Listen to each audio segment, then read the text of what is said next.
Assalamualaikum warahmatullahi wabarakatuh. Perkenalkan, saya Aisyah Nurjanah dengan NIM 225221211. Di sini saya akan menyampaikan materi tentang akad dalam jual beli untuk memenuhi tugas mata kuliah fikih muamalah. Kata akad memiliki asal usul dalam bahasa Arab, yaitu al-aqd, dengan bentuk jamaknya al-uqud yang mengandung makna perikatan, perjanjian, kesepakatan, dan kesepakatan bersama atau al-ittifaq. Dalam terminologi fikih, akad didefinisikan sebagai pertalian antara ijab dan qabul yang sesuai dengan kehendak syariat dan memiliki dampak hukum pada objek perikatan. Akad sebagai tindakan hukum dalam hukum Islam, akad dianggap sebagai tindakan hukum yang berasal dari niat yang tulus dan tidak dipaksakan.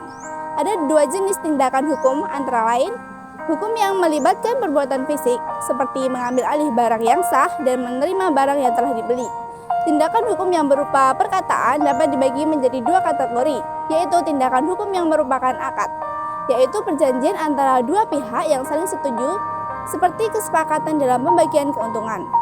Tindakan hukum yang bukan termasuk akad, yaitu tindakan yang melibatkan penyampaian informasi tentang hak-hak tertentu, seperti pengajuan gugatan. Sah dan batalnya akad. Menurut mazhab Hanafi, tingkat-tingkatan keabsahan dan kebatalan akad dibagi menjadi 5, yaitu yang pertama akad batil. Akad dianggap batal ketika melibatkan individu, tidak memenuhi persyaratan kompetensi, atau ketika objeknya tidak sesuai dengan hukum sehingga terdapat elemen-elemen yang menjadikannya tidak sah menurut syariah. Yang kedua, akad fasid. Akad fasid merupakan akad yang ketika rukun akad yang telah terpenuhi namun syarat-syaratnya tidak dipenuhi, sehingga rukun tersebut tidak sempurna dan mengakibatkan akad menjadi batal. Yang ketiga yaitu akad ma'ukuf. Akad ma'ukuf adalah situasi di mana seseorang memenuhi persyaratan kompetensi untuk melakukan akad, tetapi tidak memiliki kewenangan untuk melakukannya. Kemudian akad nafiz ghair lazim. Akad nafiz ghair lazim adalah perjanjian atau akad yang bisa dibatalkan melalui kedua belah pihak atau salah satu pihak yang terlibat dalam akad, tanpa perlu mendapatkan persetujuan dari pihak lain. Cacat dalam akad.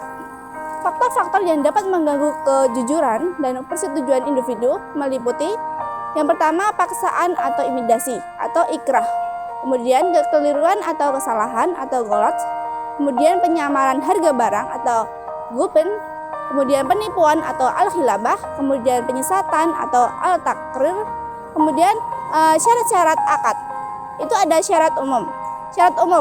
Syarat ini wajib dipenuhi secara lengkap dalam semua macam akad. Antara lain, kedua belah pihak yang melakukan akad harus sehat rohaninya. Objek dalam akad harus dapat diterima hukumnya. Akad tersebut harus sesuai dengan ketentuan syarak dan harus dilakukan oleh individu yang memiliki hak meskipun bukan pemilik asli barang tersebut. Akad dapat memberi manfaat. Ijab selalu berlangsung hingga selesainya qabul. Kemudian ijab qabul harus berlanjut. Kemudian syarat khusus ini harus ada pada beberapa akad. Syarat ini dapat dinamakan idhofi yang ada bersama syarat umum. Contohnya syarat saksi nikah. Rukun-rukun akad. Yang pertama ada akid, adalah orang yang berakad. Kemudian ma'qud alaih, yaitu objek yang menjadikan bagian dari akad seperti barang-barang yang diperjualkan dalam transaksi jual beli.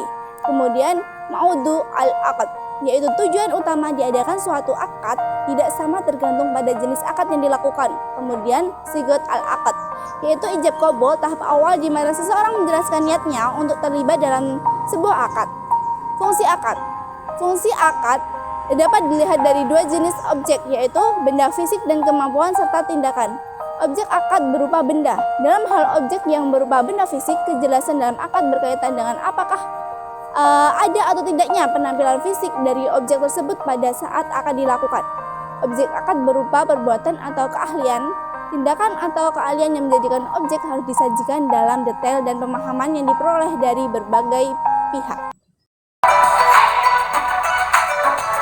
Jadi itu tadi materi tentang akad dalam jual beli. Sekian dari saya, semoga bermanfaat. Wassalamualaikum warahmatullahi wabarakatuh.